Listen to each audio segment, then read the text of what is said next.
તો બનાસકાંઠાના પાલનપુરમાં વરસાદથી અનેક વિસ્તારો પાણીમાં ગરકાવ થયા। ફ્રેઝર, આનંદ, ચાણક્યપુરી રેસિડેન્સીમાં પાણી ભરાયા છે। અહીં ઢીચણસમાં પાણી ભરાયા છે, જેના કારણે રહીશોને ભારે હાલાકી ભોગવવાનો વારો આવ્યો।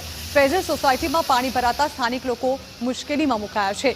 ઘરની આગળ પાણી ભરાતા રહીશો બહાર પણ નથી નીકળી શકતા।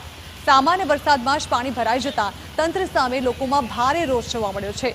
તો પાણીના નિકાલની વ્યવસ્થા ન કરાતા હાલાકી સર્જાઈ રહી છે। તંત્રને રજૂઆત બાદ પણ કામગીરી ન કરાતા રહીશોએ આક્રોશ ઠાલવ્યો। અત્યારે સવારે વરસાદ થયો તો ઢીંચણસમાં પાણી છે।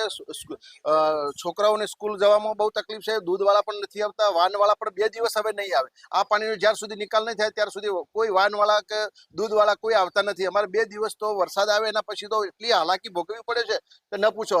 અમે રજૂઆત ચીફ ઓફિસર સાહેબ શ્રી નગરપાલિકાને પણ કરેલી છે, અગાઉ ડિઝાસ્ટર મેનેજમેન્ટમાં બી કરેલી છે, કલેક્ટર સાહેબને પણ રજૂઆત કરેલી છે, પણ એનું કશું જ નિરાકરણ આવ્યું નથી। બરાબર। તો સોસાયટીઓમાં પાણી ભરાઈ જતા રહીશો મુશ્કેલીમાં મુકાયા છે। લોકો બહાર પણ નથી નીકળી શકતા તેવી સ્થિતિ સર્જાઈ છે। ત્યારે લોકો તંત્રની પ્રી મોન્સૂન કામગીરી સામે સવાલો ઉઠાવી રહ્યા છે। રહીશોનો આક્ષેપ છે કે બિલ્ડર દ્વારા બીજી સોસાયટી બનાવી દેવાતા પાણીનો નિકાલ થઈ નથી રહ્યો।